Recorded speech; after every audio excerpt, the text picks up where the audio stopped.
नमस्कार, स्वदेश न्यूज के खास कार्यक्रम बातें सितारों की में आप सभी का स्वागत है। मैं हूं भागीरथ साहू। बातें सितारों की में आज हम रूबरू होंगे अभिनेता राजीव शर्मा से।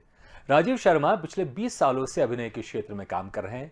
फिल्म मॉम, हाईवे, बीए पास, पीके, मदारी जैसी 1 दर्जन से ज्यादा फिल्मों में अभिनय किया है। तो वहीं टीवी सीरियल चंद्रशेखर, नूरी, फौजी, द आयरन मैन, 7 और कई क्राइम एपिसोड में भी काम किया है। राजीव शर्मा ने कई एड फिल्मों में भी अपनी अदाकारी का जलवा दिखाया है। वीडियो में अभिनय के साथ राजीव ने ऑडियो के क्षेत्र में भी अपनी एक अलग पहचान बनाई है।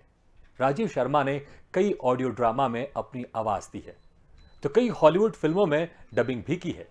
राजीव शर्मा ने मनोज वाजपेयी, श्रीदेवी, आलिया भट्ट, नवाजुद्दीन सिद्दीकी जैसे कई बड़े स्टार्स के साथ स्क्रीन शेयर किया है। बहुत जल्द राजीव अजय देवगन के साथ एड फिल्म में भी नजर आएंगे। तो आज हम बातें सितारों की में इनसे रूबरू होंगे और जानेंगे इनके अभिनय के सफर के बारे में। और सीधे इस वक्त हमारे साथ राजीव शर्मा जुड़ गए हैं। राजीव जी, बहुत बहुत स्वागत है आपका बातें सितारों की में।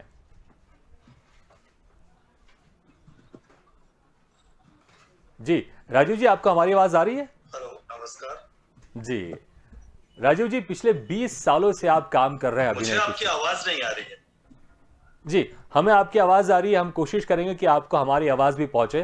राजीव जी, हम आपके बारे में बता रहे थे कि पिछले 20 सालों से आप काम कर रहे हैं। अगर आपको हमारी आवाज आ रही है तो पहला हमारा सवाल आपसे यही है कि 20 सालों से आप इस क्षेत्र में काम कर रहे हैं। कई फिल्में की आपने, एड फिल्में की हैं आपने और कई टीवी सीरियल्स भी ऑडिबल की नहीं हैं है। आपने। जी राजीव जी, आपको हमारी आवाज आ रही है अभी? चलिए, हम कोशिश कर रहे हैं आपको कि हमारी आवाज आप तक पहुंचे। तो राजीव शर्मा आज हमारे साथ हैं लाइव। इन्होंने पिछले 20 सालों से ये अभिनय के क्षेत्र में काम कर रहे हैं। कई टीवी सीरियल्स की हैं, फिल्में की हैं, एड फिल्में की हैं। बड़े बड़े स्टार्स के साथ इन्होंने स्क्रीन शेयर किया है। फिल्म मॉम की बात करें, उसमें श्रीदेवी के साथ इन्होंने स्क्रीन शेयर किया है। नवाजुद्दीन सिद्दीकी के साथ काम किया है। इरफान खान के साथ काम किया है तलवार में, फिल्म मदारी में। और अभी हाल ही में एक एड फिल्म में इन्होंने काम किया है जिसमें अजय देवगन थे उनके साथ। बहुत जल्द ये एड फिल्म पब्लिक के बीच में आएगी और राजीव शर्मा इसमें दिखाई देंगे अजय देवगन के साथ। और आपको बता दें कि राजीव शर्मा जितना बेहतर काम कर रहे हैं वीडियो के फील्ड में, उतना ही बेहतर ये ऑडियो के क्षेत्र में भी काम कर रहे हैं। ऑडियो में ये रेडियो में बी हाई ड्रामा आर्टिस्ट हैं। आपको बता दें कि बी हाई ड्रामा आर्टिस्ट होना बड़ा चैलेंज होता है, क्योंकि इसका जो एक ऑडिशन होता है, इससे गुजरना पड़ता है और वो बड़ा मुश्किल होता है। और राजीव शर्मा ने इस मुश्किल को पार किया है और वो अभी बी हाई ड्रामा आर्टिस्ट हैं। साथ ही हॉलीवुड की फिल्मों में इन्होंने डबिंग भी की है, कई विदेशी फिल्म जिसमें राजीव शर्मा ने अपनी आवाज दी है। हम देखते हैं कि जो फिल्में विदेशों में बनती हैं, हॉलीवुड फिल्में बनती हैं, जब वो हिंदुस्तान में आती हैं, हिंदी वर्जन में आती हैं, तो उसकी जो आवाज रहते हैं वो हमारे यहीं के अभिनेता देते हैं। आपको याद होगा जो बाहुबली फिल्म थी वो साउथ में बनी थी और जब उसकी डबिंग की गई तो यहाँ के जो हमारे एक हिंदी के बड़े कलाकार थे उन्होंने उनको डब किया था और बड़ी फेमस थी वो आवाज़। तो वैसे ही राजीव शर्मा भी अपनी आवाज़ देते हैं हॉलीवुड की फिल्मों में। जो विदेशी फिल्म आती है उसमें अपनी आवाज़ भी देते हैं, डब करते हैं और साथ ही वीडियो के क्षेत्र में तो वो बहुत बेहतर काम कर ही रहे हैं। लगातार 1 दर्जन से ज़्यादा इन्होंने टीवी सीरियल्स में काम किया है। वही फिल्मों की बात करें तो 17 से 18 फिल्में ये अभी तक कर चुके हैं। और एड फिल्म, कई एड फिल्में भी की हैं। तो हर क्षेत्र में, मुंबई में जो हर क्षेत्र में काम होता है, फिल्में होती हैं, टीवी सीरियल्स होते हैं, एड फिल्में होते हैं, उसमें ये अपनी अदाकारी का जलवा दिखा रहे हैं। और लगातार हम कोशिश कर रहे हैं कि उनसे हमारा संपर्क बने और फिर उनसे हम बातचीत का सिलसिला शुरू करेंगे कि कैसे उनके सफ़र की शुरुआत हुई, कैसे उनको पहला ब्रेक मिला जब वो फिल्म कर रहे थे बड़े स्टार्स के साथ, तो कैसे उनकी ट्यूनिंग थी, किस तरह से कोऑर्डिनेशन रहता था बड़े स्टार्स के साथ और किस तरह से उनका एक्सपीरियंस रहा फिल्मों में, टीवी सीरियल्स में, एड फिल्मों में, ऑडियो के क्षेत्र में। लेकिन हम फोटो में देख सकते हैं जिस तरह से दर्शक देख रहे हैं उनको, हम फोटो में साफ देख सकते हैं कि हर तरह के किरदार निभाए राजीव शर्मा ने। पुलिस की वर्दी में हो, चाहे वो एक गांव का शख्स हो, हर तरह के किरदार निभाए हैं राजीव शर्मा ने। और वहीं रंगमंच भी ये कई सालों से करते आ रहे हैं, अभी भी रंगमंच कर रहे हैं और बड़े मजे हुए कलाकार हैं राजीव शर्मा। मुंबई में बहुत मुश्किल होता है कि लगातार एक एक्टर को काम मिले। क्योंकि जब एक एक्टर देश के कोने कोने से मुंबई में आता है, सबसे पहले तो वो इसी फिराक में रहता है, इसी की कोशिश करता रहता है, इसी की स्ट्रगल करता रहता है कि उसको पहला ब्रेक मिले। फिर ब्रेक मिलने के बाद स्ट्रगल खत्म नहीं होता। ऐसा माना जाता है कि फिल्म इंडस्ट्री में, चाहे वो टीवी इंडस्ट्री हो, फिल्म इंडस्ट्री हो या ग्लैमर इंडस्ट्री हो, यहां पर स्ट्रगल कभी खत्म नहीं होता।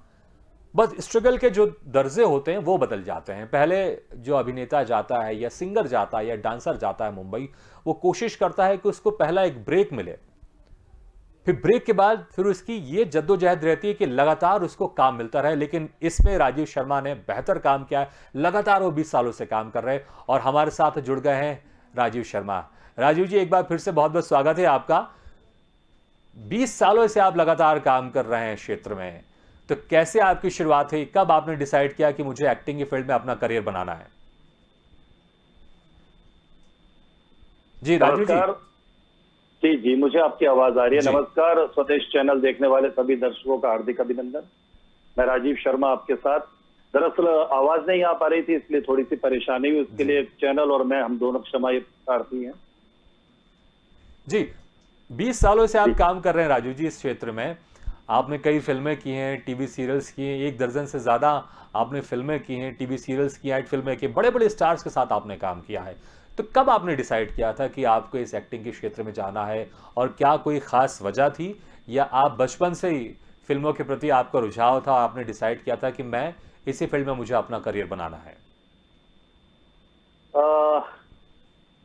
दरअसल ऐसा कुछ पहले से नहीं था कि अभिनय क्षेत्र में जाना है। पढ़ाई जितनी भी हो पाई, जैसे भी हो पाई, चूंकि एक आम परिवार से आता हूँ और चूंकि मेरे पिता बॉर्डर सिक्योरिटी फोर्स से रिटायर हैं, तो जैसे जैसे उनका स्थानांतरण होता रहा, हम भी साथ साथ उनके साथ साथ पूरा हिंदुस्तान घूमते रहे। तो मैं जॉब किया करता था, काम किया करता था अपना। उस दौरान ये बात है सन 99 की, 1999 की। तब ऐसा कुछ विचार बना कि यार ये कब तक सेम वही रूटीन कि आप सुबह उठे, आपने खाना पैक किया, आप जॉब पर गए, वहाँ 12, साढ़े 12, 1 बजे आपने खाना खा लिया, शाम को 5 बजे फिर घर आ गए, फिर खाकर सो गए। तो कुछ मजा नहीं, कुछ आनंद नहीं आ रहा था। या ये कह लीजिए कि डेस्टिनी कई बार आपको अपने आप वो रास्ता बनता चला जाता है। ऐसा कभी सोचा नहीं था अभिनय क्षेत्र में आने के लिए। तो उस दौरान सन 2000 जनवरी में मेरे एक संपर्क हैं, उनके द्वारा मैं पहुंचा मंडी हाउस। और अच्छा, मुझे मेरी आवाज भी आ रही है आपकी? अच्छा, हालांकि आपकी आवाज बिल्कुल साफ आ रही है, तो हम कहेंगे कि आप अपनी बात रखें और जो परेशानी है उसको हम दूर करते हैं। तो सन 2000 की बात है, मैं अब इंडी हाउस पहुंचा था और मेरी पहली मुलाकात हुई मेरे थिएटर गुरु श्री अरविंद गौड जी से। ग्रुप है जिसका नाम है अस्मिता थिएटर ग्रुप, दिल्ली में बहुत ही पुराना ग्रुप है और बहुत ही अच्छा काम करता रहा है जी। तो वहां मेरा जाना हुआ, वहां पर मैं पहुंचा और वहां पर मैंने एंट्री ली। मेरे लिए बिल्कुल नया था, थिएटर शब्द ही मेरे लिए नया था। मुझे कुछ नहीं पता था कि क्या होगा, कैसे करते हैं, क्योंकि एजुकेशन भी उतनी नहीं थी इंग्लिश में, आज भी हाथ तंग है, और बाकी चीजें भी इतनी नहीं समझ में आ रही थी। लेकिन यह कि एक बार जाना शुरू हुआ तो मैं यहाँ से, मैं साहिबाबाद रहता हूँ, गाजियाबाद उत्तर प्रदेश में आता है। तो यहाँ से मैं ट्रेन के द्वारा पहुंचा करता था। शंकर मार्केट के हजारा फर्नीचर के ऊपर छत पर हमारी रिहर्सल हुआ करती थी अस्मिता ग्रुप की। तो वहां पर रिहर्सल स्टार्ट की, शुरुआत हुई नुक्कड़ नाटकों से। और पहला नुक्कड़ नाटक जो मैंने किया उसमें पहला किरदार मैंने निभाया था शहीद सरदार भगत सिंह जी का, और बड़ा मजा आया, बड़ा अच्छा लगा मुझे। और अगर उससे थोड़ा सा स्टेप पीछे जाएं, अभिनय के अगर सच में देखा जाए तो पहला मेरे जीवन का पहला अभिनय मैंने किया था दुर्गा पूजा के स्टेज पर। हमारे यहाँ पर साहिबाबाद में बहुत दुर्गा पूजा तो खैर काफी पंडाल लगते हैं, उस समय एक ही पंडाल हुआ करता था। तो हमारी एक आंटी थी, हम बंगाली आंटी बोला करते थे उन्हें, तो उन्होंने हमें एक चांस दिया अभिनय करने का। तो उस स्टेज पर पहला मैंने अभिनय किया। कहिए कि माँ दुर्गा का आशीर्वाद मिला मुझे कि मुझे इस क्षेत्र में जाना है। ये बात है 91 और 92 की, उसके 10 वर्ष बाद सन 2000 में मैंने थिएटर ज्वाइन किया अस्मिता ग्रुप, और वहां से मेरी यात्रा शुरू हुई। जी। और सन 2000 से लेकर 2004 तक मैंने अस्मिता थिएटर में अलग अलग नाटक किए, जिनमें अलग अलग किरदार, जिनमें मुख्यतः एक मामूली आदमी, कोर्ट मार्शल, अम्मा तुझे सलाम, वॉरेन हेस्टिंग का सांड, अंधा युग और आपका तारा, फाइनल सॉल्यूशन, ये काफी फेमस नाटक है हमारे ग्रुप के। जी। मोटेराम का सत्याग्रह। तो अलग अलग प्रकार के नाटक, अलग अलग किरदार। 2004 तक ये सफर रहा थिएटर में गौड साहब के साथ, अस्मिता थिएटर के साथ। जी। फिर 2004 में जी तो रंगमंच में आपने अपने आप को बेहतर तरीके से ढाला और बहुत कुछ सीखने को मिला आपको रंगमंच से। उसके बाद फिर फिल्म इंडस्ट्री या टीवी इंडस्ट्री में जब आप गए तो सबसे पहला ब्रेक कौन सा था वहां पर आपका? जी। जो कुछ मिला रंगमंच से मिला। आज भी रंगमंच से जुड़ा हुआ हूं और हमेशा ईश्वर की कृपा बनी रहे कि मैं जुड़ा रहूं रंगमंच से। 2004 में मैं मुंबई पहुंचा। पता कुछ भी नहीं था, कुछ भी मालूम नहीं था। ये भी नहीं पता था कि कहाँ जाना है, किससे मिलना है, कैसे ऑडिशंस देना है। वेशभूषा भी, हमारे कपड़े भी कुछ वैसे नहीं थे। आम शर्ट पैंट पहन के जाया करते थे हम जी। तो पता ही नहीं था क्या हो रहा है। तो पहला ब्रेक और ये कहिए पहला काम जो मैंने सीरियल में किया वो था ये मेरी लाइफ है। एक सीरियल आया करता था सोनी चैनल पर और जिसका शूट फिल्म सिटी में हुआ था। और 2004 ये पहला मेरा सीरियल था। और पहली फिल्म जो मैंने की वो की थी 1971। फिल्म का टाइटल है 1971। अमृत सागर जी ने इसको डायरेक्ट किया था। मनाली में शूट हुआ था तकरीबन 80-90 दिन, जिसमें 67 डेज मैंने शूट किया था। और काफी अच्छे अच्छे कलाकार उसमें रहे। आपका मनोज वाजपेयी साहब, दीपक डोबरियाल, कुमुद मिश्रा, पीयूष मिश्रा, विवेक मिश्रा, मानव कौल, चितरंजन गिरी, काफी बड़े बड़े आर्टिस्ट जी। ऐसे शुरुआत। जी, आपने कहा ये आपकी पहली फिल्म थी, इसमें बड़े बड़े स्टार थे मनोज वाजपेयी। तो जब आप इनके साथ सीन करते थे तो क्या किसी तरह की झिझक रहती थी और इनकी तरफ से कॉपरेशन कैसे मिलता था? क्या कुछ बात होती थी आपकी शूटिंग के पहले? हम जानना चाहेंगे। ये मेरे लिए मेरे जीवन का एक कह लीजिए कि ऐसा मेरा मानना है कि पग पर समयानुसार ना आपको एक स्कूल मिलता है। वो कुछ स्कूल होते हैं जहां पर आप जाकर एडमिशन लेते हैं और कुछ स्कूल होते हैं कि आपका एडमिशन हो जाता है। तो वो 1971 फिल्म कास्टिंग से लेकर और उसका लास्ट पैकअप तक, वो जो 67 डेज शूट के और उससे पहले 2-3 दिन कास्टिंग के और ड्रेस रिहर्सल के, वो पूरा एक स्कूल रहा।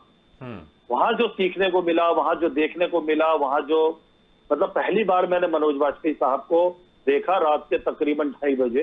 अच्छा। हमारा एक सीन लगा था बड़ा मनाली में रोड पर सीन लगा था। मतलब वो सीन ऐसा था फिल्म के अनुसार कि वो लोग भारतीय फौजी और कैंप से भाग गए। मैंने उसमें पाकिस्तानी फौजी का किरदार निभाया था और वो भाग गए और उनका पीछा कर रहे हैं हम सभी लोग। तो पहली बार मनोज वाजपेयी साहब को मैंने रात के 2:30 बजे देखा और मैंने कहा अरे ये है ऐसे करके, कि उससे पहले उनको काफी फिल्मों में देख चुके थे। उनकी सत्या, शूल, काफी फिल्में आ चुकी थी और काफी कुछ हो चुका था।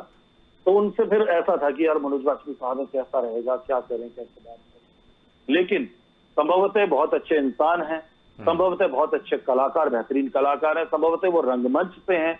और जैसे उन्हें पता चला कि हम भी रंगमंच से हैं तो वो ऐसा हुआ कि शुरू के 1-2 मिनट के बाद फिर हम साथ में वैनिटी में थे, साथ ही खाना खा रहे थे। और पूरे 67 डेज, क्योंकि दीपक डोबरियाल जो उसमें अभिनय कर रहे थे वो मेरे सीनियर हैं, उनके साथ मैंने अस्मिता थिएटर ग्रुप में काम किया है, मेरी खुशकिस्मती है।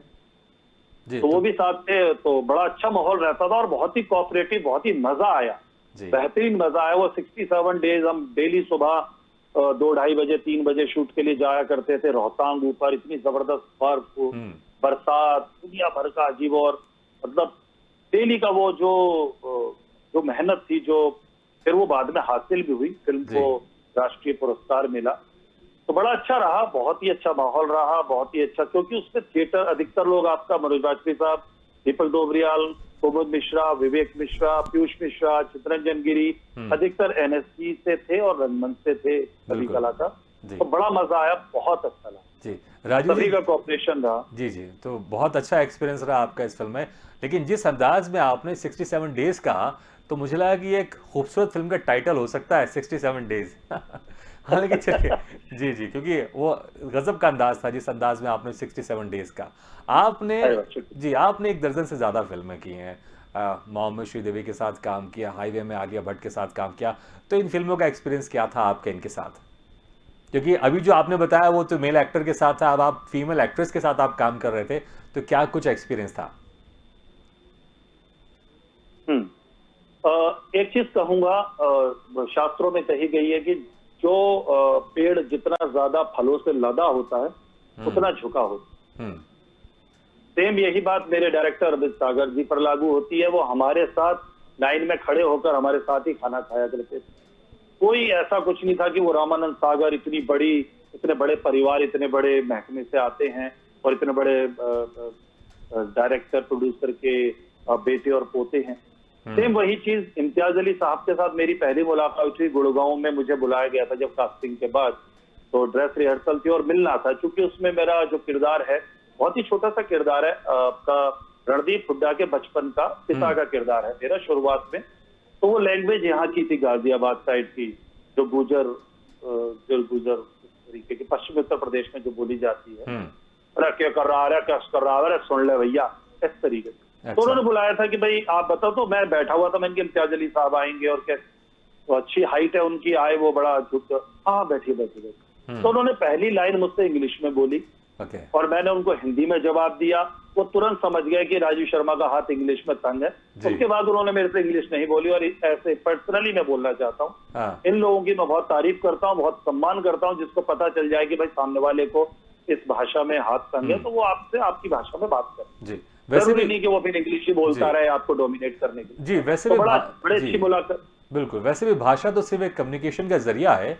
हमको बातचीत करना है, चाहे वो हिंदी हो, इंग्लिश हो, भोजपुरी हो, पंजाबी हो, हरियाणवी हो, तो एक कम्युनिकेशन का जरिया है।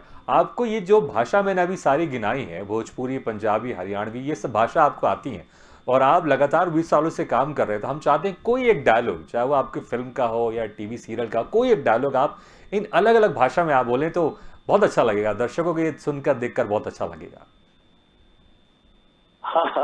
जी। मैंने अपने जीवन में मात्र एक भोजपुरी फिल्म की है जी। और उसमें मेरा किरदार नकारात्मक किरदार था, विलेन का। दरअसल वो फिल्म राजा बाबू, गोविंदा की फिल्म राजा बाबू का रीमेक है, एकदम एज इट इज। जी।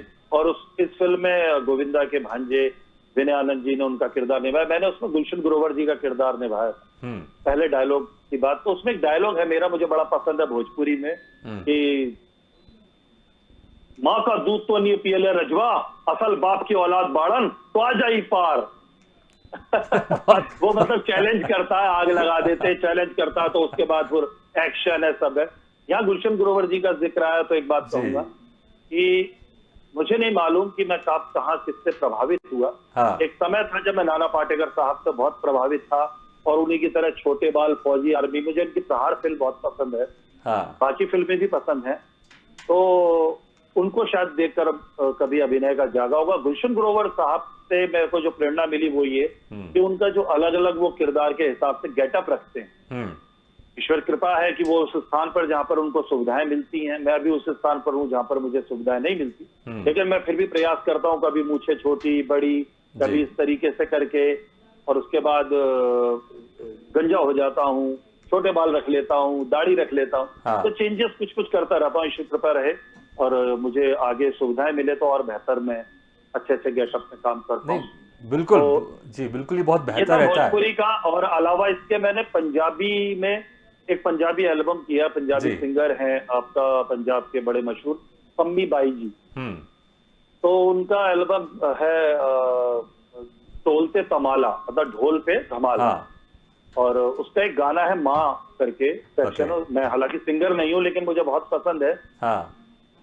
उसमें आपके योगराज सिंह जी ने भी काम किया था उस एल्बम। गाना, उस गाने के बोल के, जद बापू सानू लड़ दे अगो लड़ पैंदी, और सारी रात बैठ के मां उड़ीका कर दी सी, और सानू तक दी हुंदी सी मां, ओ मां किधर गई, मावा ठंडियां छावा है मां किधर गई।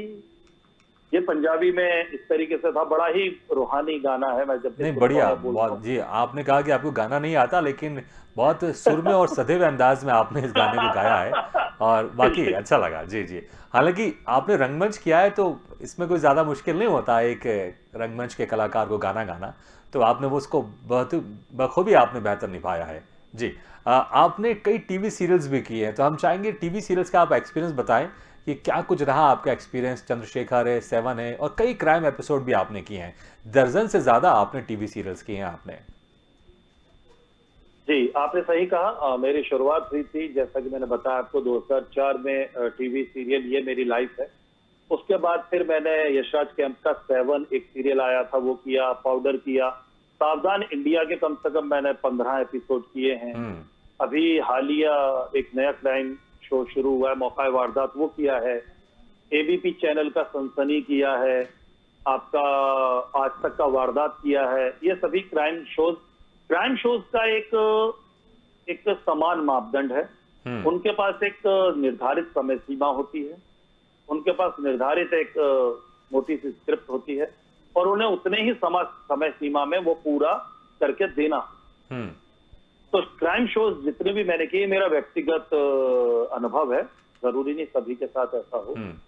तो बड़ा ही हेक्टिक रहता है शेड्यूल, बहुत जबरदस्त, भयंकर, मतलब कट कट कट कट बड़ी तेजी से काम चलता है, क्योंकि स्क्रिप्ट लंबी होती है, डिटेलिंग होती है, उसमें पूरा दिखाना होता है उनको, तो बहुत अलग रहता है। बाकी जो मैंने सीरियल किए, जैसे चंद्रशेखर सीरियल किया मैंने अभी आपका स्टार भारत पर, चंद्रशेखर आजाद जी की जीवनी पर था।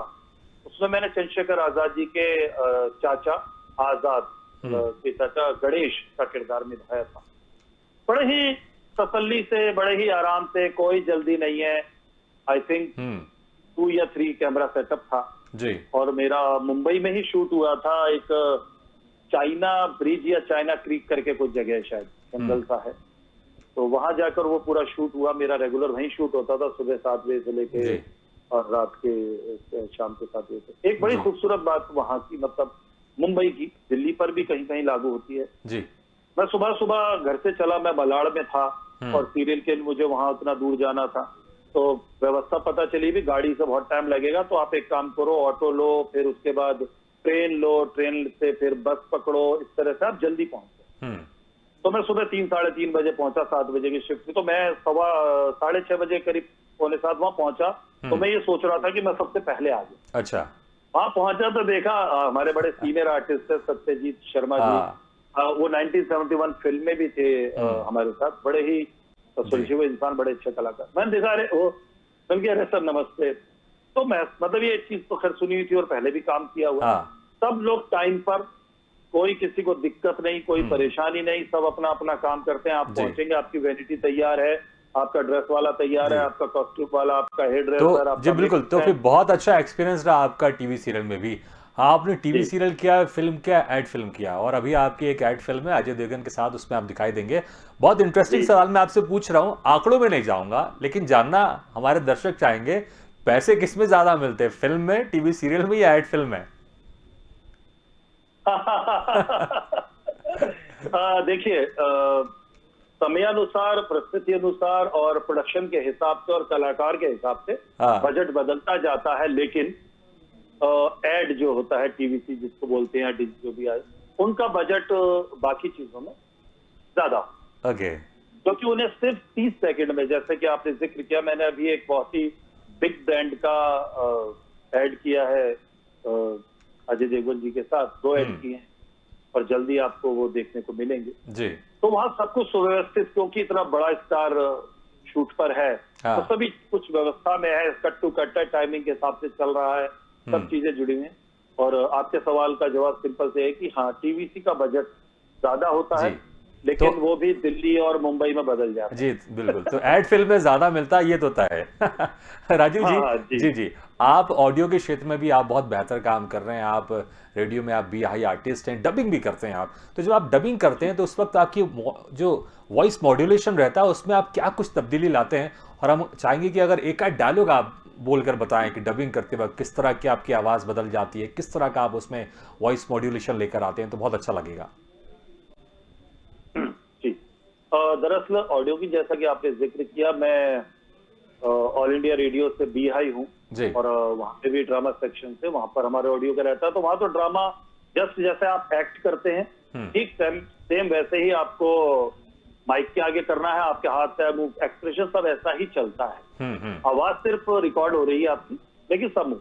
लेकिन बात जहां तक है डबिंग की, तो डबिंग का खेल ये रहता है सर कि सामने वाले ने बोला है वो आपका ग्रीक भाषा, वो आपकी जर्मन लैंग्वेज, वो आपकी इंग्लिश, वो आपकी पंजाबी या आपकी कोई भी लैंग्वेज हो सकती है, और उस पर आपको किसी दूसरी भाषा में डब करना है। तो आपको उसको लिप्स को पकड़ना होगा, उसके टोन को पकड़ना होगा, वो कितनी तीव्रता। बिल्कुल बिल्कुल। तो डबिंग करते वक्त ये खास ख्याल रखना जरूरी है कि जो कलाकार जो उस वक्त मूड में था शूटिंग के समय, वही मूड आपको स्टूडियो के अंदर रखकर आपको डब करना पड़ता है।